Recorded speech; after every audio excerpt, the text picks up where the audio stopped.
अस्सलाम वालेकुम वरहमतुल्लाह। कैब 5 की IFRS 9 के MCQs की डिस्कशन है जी। MCQs 15 मिनट की ये वीडियो होगी, खाली क्लास में रिकॉर्ड कर रहा हूँ, थोड़ा सा टाइम मिल गया था। लेकिन एक और एडिशनल बात, आप लोगों को आज फ़िज़िकल वालों को ग्रुप्स के अंदर ऑनलाइन के पोर्टल पे मैं अपलोड करवा दूँगा। टर्म टेस्ट का जो क्वेश्चन नंबर 1 है, फैशन एक्स के नाम से था, ये IFRS 8 का क्वेश्चन था। इसकी मैंने लास्ट टाइम की डिस्कशन है वो अपलोड करनी है, पोर्टल पे भी हो जाएगी, मैं कट करवा रहा हूँ, एक लेक्चर के अंदर थी, ठीक है जी।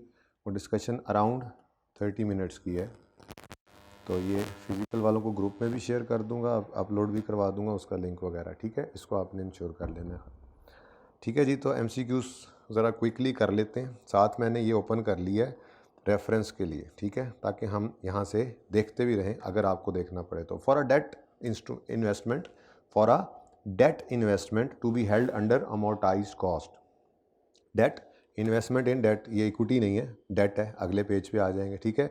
वो वाली जो अमोर्टाइज्ड कॉस्ट पे है, पेज नंबर 637 पे हम चल रहे हैं, यानी कि इस MCQ के लिए आप अगर देखना चाहें तो पेज 637 देख सकते हैं, लेकिन इंशाल्लाह में वैसे ही पता लग जाएगा। For a debt investment to be held under amortized cost, it must pass 2 tests, one of these is contractual cash flow test, what is the other one? तो वो कहता है परचेज एग्रीमेंट टेस्ट, ये पता नहीं क्या है। अमोर्टाइज कॉस्ट, अजीब बात। बिजनेस मॉडल टेस्ट, हाँ ये सही ऑप्शन है। और तीसरा, चौथा क्या लिखा हुआ है? फेयर वैल्यू टेस्ट, अजीबोगरीब से नाम लिखे हैं उन्होंने, ठीक है। तो C is the correct option. इस तरह के MCQs हैं आसान आसान। What is the default classification of an equity investment? Investment in shares, मैं जाऊंगा पेज पे बाद में, ठीक है। लेकिन हमने बात की थी कि अगर शेयर्स को आपने रखा हुआ है शॉर्ट टर्म के लिए, फिर तो FVTPL है, लेकिन अगर आपने लॉन्ग टर्म के लिए शेयर्स को रखा है और आप इनिशियली उसको डेजिग्नेट नहीं करते FVTOCI पर, तो डिफ़ॉल्ट कैटेगरी वहाँ पे भी क्या है? FVTPL। अब यहाँ से पढ़ भी लेते हैं। ये जनाब हमारा पेज नंबर 636 है कि अगर आप शॉर्ट टर्म ट्रेडिंग पे उसको करते हैं, रखा हुआ है आपने, फिर तो FVTPL ही है। लेकिन अगर आपने लॉन्ग टर्म के लिए रखा हुआ है और इनिशियली डेजिग्नेट नहीं करते उसको, तो फिर भी FVTPL डिफ़ॉल्ट लिखा था हमने। डिफ़ॉल्ट कैटेगरी क्या है? FVTPL। अब देखते हैं वो कौन कौन से ऑप्शन दे रहा है। What is the default classification for an equity investment? Fair value through profit and loss, this is the correct option. आगे OCI नहीं है, अमोर्टाइज कॉस्ट नहीं है, नेट प्रोसीड पता नहीं क्या लिखा हुआ उसने, ठीक है। Next, diamond limited purchased 100,000 shares on यकम सितंबर, making the election to use the alternative treatment under IFRS 9। अब मुसीबत क्या है? डायमंड लिमिटेड ने परचेज किए हैं क्या चीज़? शेयर्स। अब शेयर्स की डिफ़ॉल्ट कैटेगरी क्या है? FVTPL। और अल्टरनेटिव, ये क्लास के अंदर भी डिस्कस कर देंगे। ये ज़रा बात ऐसी है कि क्लास के अंदर डिस्कस नहीं हुई, तो क्लास में भी मुझे याद करेगा, डिस्कस कर लेंगे। अल्टरनेटिव ट्रीटमेंट वो कौन सा है? जो डिफ़ॉल्ट जो है वो इसका FVTPL है, तो अल्टरनेटिव ट्रीटमेंट फिर FVTOCI है। यहाँ कहीं लिखा होना चाहिए वैसे, चले बहरहाल इसको क्लास के अंदर भी देख लेंगे। खैर, अब हुआ क्या कि इन्होंने 1 लाख शेयर्स खरीदे हैं, ठीक है, और ये अल्टरनेटिव ट्रीटमेंट के अंदर चले गए। द शेयर्स कॉस्ट 35 ईच और ट्रांजैक्शन कॉस्ट कितनी थी? 5,000। अब अगर डिफ़ॉल्ट कैटेगरी में नहीं है, अल्टरनेटिव ट्रीटमेंट में चले गए हैं, तो इसका मतलब शेयर्स की प्राइस के अंदर इन्होंने, चलो ऐड ही कर ही लेते हैं, ये MCQ इन्वेस्टमेंट इन शेयर्स है, ठीक है जी। और चूंकि डिफ़ॉल्ट कैटेगरी नहीं है, अल्टरनेटिव कहते क्यों है? देखो, अगर ट्रेडिंग में है FVTPL, और अगर लॉन्ग टर्म के लिए भी है, और आपने कोई अल्टरनेटिव नहीं सोचा, अल्टरनेटिव क्या था? इररिवोकेबली इलेक्ट करना FVTOCI में, अगर वो नहीं सोचा तो डिफ़ॉल्ट किधर आ जाता है? FVTPL। तो वो क्या कह रहे हैं? अल्टरनेटिव ट्रीटमेंट इलेक्ट कर लिया है हमने, तो इसका मतलब इन्वेस्टमेंट डेबिट कैश क्रेडिट कितने से करोगे? 10,000। परचेज 10,000 शेयर्स ऑन यकम सितंबर, द शेयर्स कॉस्ट 35 ईच, तो 10,000 इंटू 35 कितना बनता है? इसमें जमा कर दोगे 5,000 को, क्योंकि ये अल्टरनेटिव ट्रीटमेंट है। टोटल कितना बना? 355,000। और उसके बाद आगे कहता है at 31 December shares are trading at 45 each, तो कैरी डाउन कितना आ गया जी, कितने शेयर्स हैं 10,000 शेयर्स और 45 का हो गया एक शेयर 450,000, तो आंसर क्या आ गया, गेन आ रहा है, पीएनएल में लेके जाना है, पीएनएल में लेके जाना है, पीएनएल में नहीं लेके जाना भाई, अल्टरनेटिव ट्रीटमेंट है, ठीक है। तो गेन कहाँ जाएगा, ये फेयर वैल्यू गेन, बल्कि फेयर वैल्यू इसको लिखते थे याद रखने के लिए, रिजर्व ओसीआई के अंदर बैलेंसिंग कितना आ गया 95,000 है जी को answer. What is the gain to be recorded on these shares, आगे उसने बड़ी फनकारी लगाई है, ये नहीं बताया पीएनएल जो ओसीआई के यहाँ से निशानी मिल जाए, खैर हमने तो सही कर लिया, C is the correct option.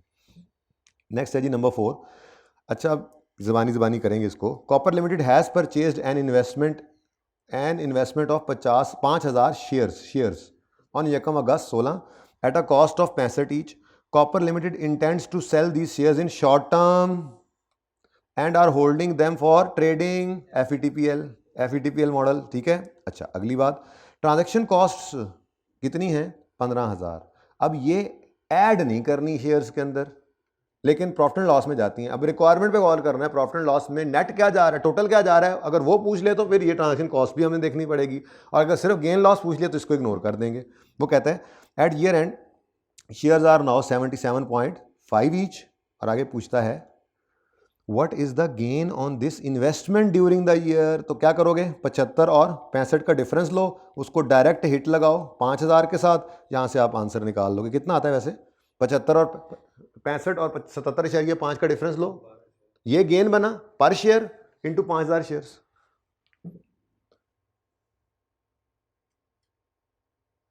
कितना आता है, ये B is the correct option, जाएगा भी प्रॉफिट एंड लॉस में, और 187.5 यानी 187,500 बनेगा, ठीक है। Next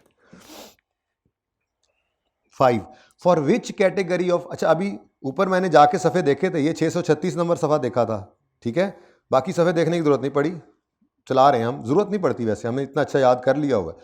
for which category of financial instruments are transaction costs excluded from initial value. Transaction cost किस में एक्सक्लूड होती है, सिर्फ एफईटीपीएल में, सिर्फ एफईटीपीएल में। इन्वेस्टमेंट इन शेयर्स हो, अगर एफईटीओसीआई है ऐड, अगर अमोर्टाइज कॉस्ट है तो ऐड, कौन कौन से, अमोर्टाइज में भी और एफईटीओसीआई में भी। इधर देखो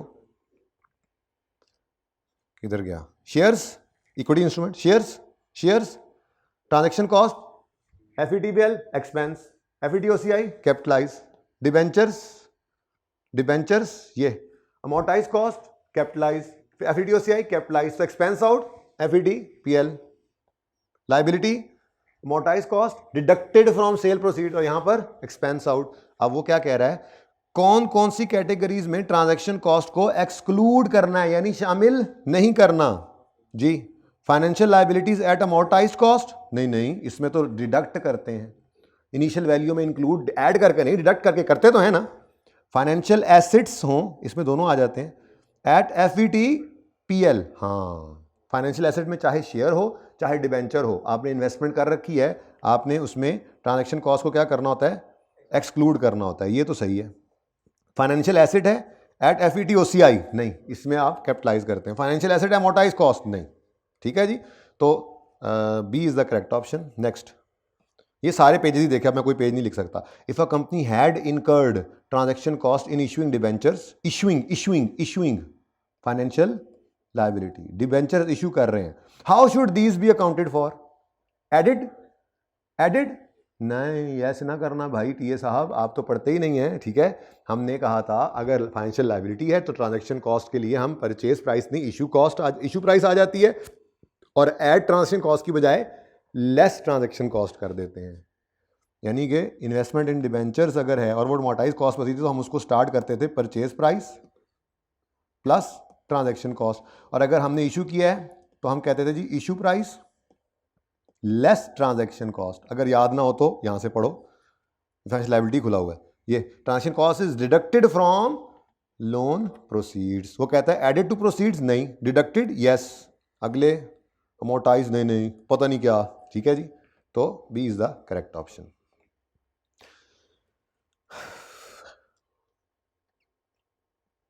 अच्छा जी, sodium purchased a debt instrument या इक्विटी इंस्ट्रूमेंट, डेट इंस्ट्रूमेंट, ठीक है, investment in debenture, purchase not issued, purchase तो इन्वेस्टमेंट इन डिबेंचर्स है, पढ़ना है ध्यान से।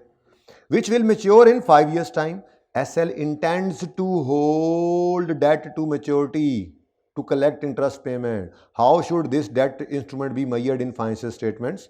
एज अ फाइनेंशियल लाइबिलिटी, हद हो गई यार, एज अ फाइनेंशियल, ओ यार फाइनेंशियल लाइबिलिटी नहीं है, as a financial asset, yes yes yes, at fair value through profit and loss, नहीं, क्योंकि उसने इसको होल्ड करना है टिल मैच्योरिटी टू कलेक्ट वो कॉन्ट्रेक्चुअल कैश फ्लोज, ठीक है, तो उसके बारे में D is the correct option, financial asset को अमोर्टाइज कॉस्ट पे रखना। अच्छा, अब एक कंफ्यूजन आ सकता है, वो ये है कि फाइनेंशियल एसेट चाहे business model hold till maturity वाला भी था, लेकिन वो कान में पूछता था एफईटीपीएल पसंद है तो इररिवोकेबली डेजिग्नेट कर लो एट इनिशियल रिकग्निशन उसको एफईटीपीएल पे। तो सर ये भी तो हो सकता है, ये वाला सी, तो भाई अगर क्लियरली नहीं लिखा हुआ तो जो डिफॉल्ट है इस केस के अंदर वो क्या है, अमोर्टाइज्ड कॉस्ट ही है। अगर आपने इन्वेस्टमेंट इन डिबेंचर्स की है और हेल्ड टिल मैच्योरिटी करना है और उससे आपके कॉन्ट्रेक्चुअल कैश फ्लोज उम्मीद रखते हैं आप, तो नहीं कुछ उसने कहा कि इनिशियली हमने उसको डेजिग्नेट किया है एफईटीपीएल में, तो default category investment in debentures के केस में क्या है,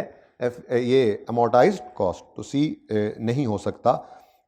शक की बुनियाद पर आप खामखा उसको नहीं ले सकते, क्लियरली जो लिखा हुआ है उसकी तरफ जाएंगे।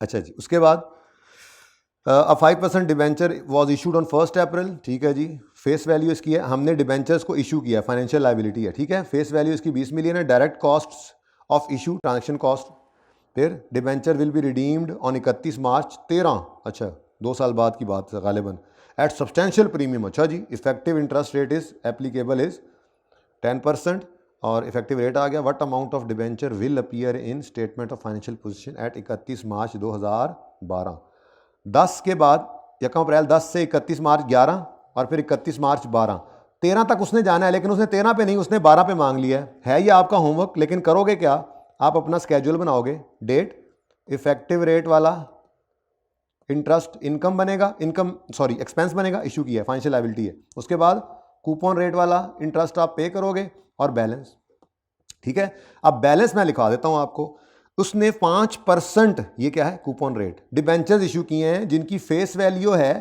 ₹20 मिलियन, ये टोटल है ना, ₹20 मिलियन, तो इशू प्राइस क्या आ गई 20, और ट्रांजैक्शन कॉस्ट क्या है, अगर ये 20 मिलियन है तो फिर 5,05 मिलियन हुआ ना, तो ट्रांजैक्शन कॉस्ट को माइनस करते हैं, issue price less transaction cost, कितना आ गया जी 19.5, यहां से आप स्टार्ट करोगे, इफेक्टिव रेट कितना है 10% बेटा, कूपन रेट है 5%, ये इफेक्टिव रेट 10%, डिबेंचर के ऊपर लिखा हुआ रेट 5%, ये आप इंशाल्लाह पूरा कर लेंगे 2 साल के बाद, ये सारा कर लेंगे ना, 1 2 यहाँ पर जो फिगर आएगी वो आपकी रिक्वायरमेंट है, ठीक है, कर लोगे ना, और ये होमवर्क है।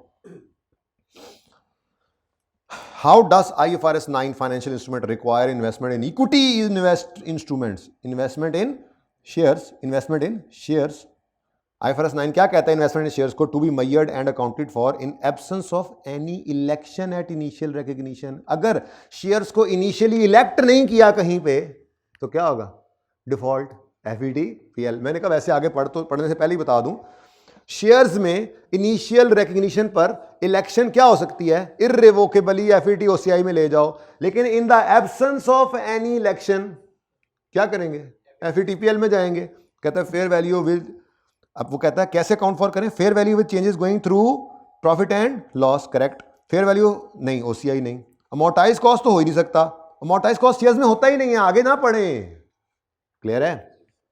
नेक्स्ट नंबर 10, थोड़े से MCQs हैं, खत्म करा के बस छुट्टी करते हैं, ठीक है थोड़े से आगे, आधे तो होमवर्क हो जाने, जैसे ये होमवर्क है क्योंकि कैलकुलेशंस है, मसला कोई नहीं है, बड़े बड़े सवाल कर लिए हमने, ठीक है। 11, which of the following are classified as financial instruments, financial instruments में तो इक्विटी भी था और डेट भी था, याद है, ठीक है, फाइनेंशियल और डेट दोनों तरह से थे, यानी कि इधर देखो, हमने किसी के शेयर्स खरीदे, इन्वेस्टमेंट इन शेयर्स, हमने किसी के डिबेंचर्स खरीदे, इन्वेस्टमेंट इन डिबेंचर्स, हमने इशू किए डिबेंचर्स या लोन नोट, फाइनेंशियल, ये तीनों ही क्या थे, फाइनेंशियल, तो तीनों की बात कर रहा है। Which of the following are classified as financial instruments, उसने नॉट लिखा, लेकिन मैं सीधी बात कर रहा हूं। कौन कौन से फाइनेंशियल इंस्ट्रूमेंट हैं? शेयर ऑप्शंस, ये तो वैसे इक्विटी होती है, ठीक है जी, और इक्विटी इसके अंदर नहीं आती। किसी की इक्विटी खरीदे तो वो अलग बात है, ये तो शेयर ऑप्शंस हमने दिए होते हैं अपने शेयर्स खरीदने के लिए कि आप कल को आके हमारे शेयर्स खरीद लें, शेयर ऑप्शंस नहीं, ये इक्विटी है। विच आर इक्विटी है, तो इक्विटी भी इसी के अंदर ही वैसे आता है, क्योंकि हमने जो डेफिनेशन पढ़ी थी उसमें किसी की इक्विटी सही, ठीक है। अभी मैं नोट को छुपा के ही पढ़ रहा हूँ, ठीक है। तो क्या क्या क्या क्या बन सकते हैं? इक्विटी है, ये फाइनेंशियल इंस्ट्रूमेंट है जी, ठीक है। इक्विटी क्या है? फाइनेंस, सारे के सारे। इंटेंजिबल, हाँ ये नई चीज़ है, ये फाइनेंशियल एसेट नहीं था, फाइनेंशियल लायबिलिटी भी नहीं थी। फाइनेंशियल एसेट क्या है? किसी के शेयर्स खरीद लें, किसी के डिबेंचर्स खरीद लें, या खुद शेयर्स इशू कर दें। मैंने शेयर ऑप्शन को, क्योंकि दोनों तरफ से हो सकता है ना, अगर मेरे पास शेयर ऑप्शन पड़ा है तो इसको तो इक्विटी कह सकता हूं ना मैं, इसलिए मैंने ये कहा कि ये तीनों ही आ सकते हैं। खैर इंटेंजिबल तो नहीं है। फिर trade receivables is a financial asset, अगर आपको याद हो तो डेफिनेशन में पढ़ा था, trade receivable is a financial asset. बल्कि वो जो जरूरत पड़ी थी इनको पैसों की, रॉयल फैन को, तो सबसे पहले इधर देखो, इन्होंने गुड्स ही बेची हुई थी उधार पे, ठीक है। परचेजेस डेबिट, क्रेडिटर क्रेडिट, तो ये जो डेटर था ये भी हमने क्या कहा था? फाइनेंशियल एसेट है, ये फाइनेंशियल एसेट है, ठीक है। रिडीमेबल प्रेफरेंस शेयर्स, ये क्या है? फाइनेंशियल लायबिलिटी, ठीक है जी। तो ये तीनों हैं। अब वो कहता है कौन सा नहीं है, which of the following are not classified, तो B is not a financial instrument, ठीक है। 12 भी देख लो, in order to hold a debt, ये इस तरह के पढ़ा रहा हूं मैं, कैलकुलेशन वाले मेरा दिल को नहीं था, एक आधा करवा दिया फिर भी। इन ऑर्डर टू, क्योंकि उसमें सवाल काफी किए हुए हैं ना हमने, सिर्फ आप पढ़ो सवाल करो बस। In order to hold a debt instrument at amortised cost, debt instrument amortised cost पर रखना है, ये वाली बात हो रही है कि कैश फ्लो टेस्ट पास हुआ होगा, होल्ड टिल मैच्योरिटी होगा, अमोर्टाइज कॉस्ट पे चला गया, यानी कि ये वाली बातें आपको जो पता हैं इनमें से कोई बात पूछने लगा, अब दिमाग फौरन इस नक्शे पे चला जाता होगा ना जब आप भी एमसीक्यू पढ़ते होंगे। तो in order to hold debt instrument at amortise cost which two of the following test, अच्छा उससे भी पीछे चला गया, टेस्ट पे चला गया, must be applied. Fair value test नहीं नहीं, शुगर का टेस्ट यस, इन्वेस्टमेंट ये पता नहीं क्या है, investment appraisal test, blood pressure का टेस्ट यस, तो B and D is the correct option. और यही थे ना कैश फ्लो और business model test. In order to hold a debt instrument at amortise cost, दोनों टेस्ट पास होने चाहिए, कॉन्ट्रेक्चुअल कैश फ्लो टेस्ट और बिजनेस मॉडल में फिर आप रख सकते हैं उसको अमोर्टाइज कॉस्ट के ऊपर, ठीक है। Next, Nickel is uncertain of how to treat professional fees, ये आप लोगों के लिए मैं अपलोड कर रहा हूं वीडियो, कोई क्वेश्चन होगा तो आप मंडे को मुझसे पूछ सकते हैं, इसीलिए आज कर रहा हूं ये, जाते जाते थोड़ा सा टाइम मिला, मैंने कहा चलो ये आपको रिकॉर्डिंग भेज दूं। Nickel is uncertain of how to treat professional fees, for which the of the following investment should professional fee not be capitalise. Professional fees is a transaction cost basically, तो वो कहता है ये जो ट्रांजेक्शन कॉस्ट है ये कौन सो में कैपिटलाइज नहीं करना, तो आपको पता है एफईटीपीएल में नहीं करते। एक्विजिशन ऑफ पेटेंट, ओए ये तो IAS 38 आ गया, तो क्या हुआ, हमारे सिलेबस में नहीं है क्या? हाँ, IAS 38, IAS 16, इन्वेस्टमेंट प्रॉपर्टी, इन सब में तो ये ट्रांजैक्शन कॉस्ट को हम एसिडी कॉस्ट में ऐड किया करते थे। तो आप एक्विजिशन ऑफ पेटेंट है तो इसमें आपने रिकॉर्ड करना है, इसमें कैपिटलाइज करना है as part of initial value of asset. आपको इंटेंजिबल 100 रुपए का पड़ा, लेकिन आपके लीगल एडवाइजर ने वो डॉक्यूमेंट्स बनाते हुए 5 रुपए ले ली, तो आपने 105 रुपए में रिकॉर्ड करना होता था ना, ये वही है। एक्विजिशन ऑफ इन्वेस्टमेंट प्रॉपर्टी में भी ऐड करते थे, acquisition of fair value through OCI investments में भी ऐड करते थे, इसमें तो करते थे, ये तो इसी टॉपिक में पढ़ा है हमने। इन्वेस्टमेंट FET OCI में है तो कैपिटलाइज्ड, चाहे डिबेंचर है चाहे किथे गया शेयर है, कैपिटलाइज्ड, ठीक है। हाँ, acquisition of fair value through profit और लॉस इन्वेस्टमेंट में नहीं कैपिटलाइज करते, और उसने यही वाला पूछा हुआ था, तो ठीक है। अच्छा, अब मैं भला क्या कराऊंगा आपको। Iron limited has 5% 30 million redeemed preference shares in issue which will be redeemed in 5 years. How should preference shares, share capital and preference dividend be presented in, तो इसको आप करिए ट्राई, मसला होगा तो ये दोनों आपके होमवर्क हैं, ठीक है। लेट मी सी 16 भी हो जाएगा, ये 3 होमवर्क में आपके, ठीक है। 17 भी होमवर्क में है, लेकिन इसमें एक चीज़ ध्यान वाली है, ये सारे कैलकुलेशन वाले करके देख लेना, कोई मसला तो नहीं है, ठीक है। 17 को ज़रा पढ़ लें एक दफ़ा, बाकी है ये भी होमवर्क में, लेकिन पढ़ लें। An entity acquire 6% of 1000 TFCs, ₹1000 TFC 6% coupon rate वाले खरीदे हैं, एक फाइनेंशियल एसेट है, for 970 at beginning of year 1, interest is receivable annually in arrear, the TFC is redeemable at the end of year 3 eight a premium of, ठीक है, the financial asset is measured eight amortised cost, ठीक है, the effective interest rate of financial instrument has been calculated at 8.1, calculate the closing statement of financial position figure at year end. तो भाई TFC को initially record करना है, मैंने इसमें कोई बात नहीं निकली, मुझे लग रहा था शायद इसमें या किसी एक में, बहरहाल जिसमें मसला आएगा मुझसे पूछ लेना आपने मंडे को। खैर आप इनिशियल के अंदर इफेक्टिव रेट वाले को ऐड करेंगे, कूपन रेट वाले को लेस करेंगे, तो ईयर एंड के ऊपर आपकी वैल्यू आ जाएगी जो उसने कहा है कि फाइनेंशियल पोजीशन के अंदर नजर आए। करंट नॉन करंट की बात उसने नहीं की वैसे, ठीक है। अच्छा जी, Wasim issued 5% debentures, issuing cost debentures, expense, what expense should be recorded in relation to, भाई अब वैसे उसने किस पे रखा हुआ दिल कर रहा है, वैसे थोड़ा सा पढ़ लें। Debentures redeemable giving an effective, Waseem ने इशू किए हैं 5% डिबेंचर्स, इशू कॉस्ट 4 लाख है, debentures are redeemable giving them effective, what expense record. देखो एक्सपेंस जो रिकॉर्ड होता है वो एक्सपेंस कूपन रेट वाला रिकॉर्ड नहीं होता, इफेक्टिव वाला होता है, ठीक है ना। बहरहाल ट्राई करना है इसको आपने। Platinum limited issues 100 million 5% debentures यकम जनवरी, इशूइंग, देखो ना यकम जनवरी को ये इशू कर रहे हैं और रिडीम कब हो रहे हैं जाके, these are redeemable at a premium, नहीं बताया हुआ तो खामोश है, ठीक है, इसको भी लॉन्ग टर्म ले जाते हैं हम। ये होमवर्क में करोगे लेकिन इसके अंदर आपको नज़र आ जाएगा मोटाइज कॉस्ट ही लग रहा है। इशू किए हमने 100 मिलियन 5% डिबेंचर्स ऑन यकम जनवरी, इशू कॉस्ट है 3 million, these debentures are redeemable at a premium meaning effective rate भी नज़र आ गया। What is the finance cost, ये आप दोनों के अंदर इसको तो मोटाइज कॉस्ट के ऊपर रखोगे ही, ठीक है, ऊपर वाले को भी देख लेना कि किस पे रखना है आपने, बस ये MCQ करवाना था असल में तो मैंने।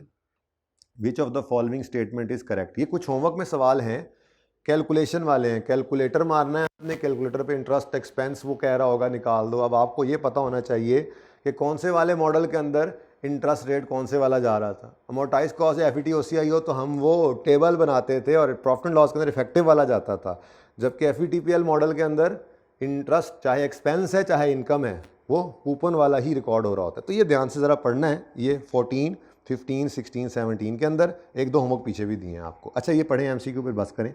विच of the following statement is correct, ये दोनों भी हो सकती हैं, कह रहा है N investment in equity instrument of another entity, यानी इन्वेस्टमेंट इन शेयर्स की बात कर रहा है।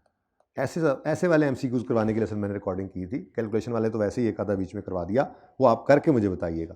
N investment in equity instrument of another entity can not be classified as subsequently measured at amortise cost, ये सही कह रहा है।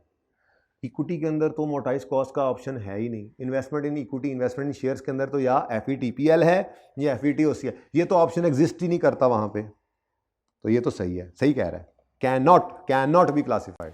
Next, an investment in debt instrument, investment debentures of another entity can not be classified subsequently at FET OCI, नहीं can not, ये नहीं हो सकता, ठीक है, इसमें ऑप्शन मौजूद है तो ये करेक्ट नहीं है, ठीक है जी। चलें जी, इसको क्लोज़ करते हैं आप, और ये जहन में रखिएगा कि आपको साथ में टर्म टेस्ट की डिस्कशन तकरीबन 30 मिनट्स की ये भी अपलोड हो रही है, इसको भी लाजमी आपने आज ही सुन लेना है। ज़िंदगी रही तो मंडे को होगी मुलाकात। अल्लाह हाफिज़। एक मिनट बाकी क्वेश्चंस भी इसी तरह से, ये क्वेश्चन नंबर 1 आ गया, ऐसे ही 1 बाय 1 मैं आपके साथ एक एक करके डिस्कस करता चला जाऊँगा मंडे ऑनवर्ड्स। अल्लाह हाफिज़।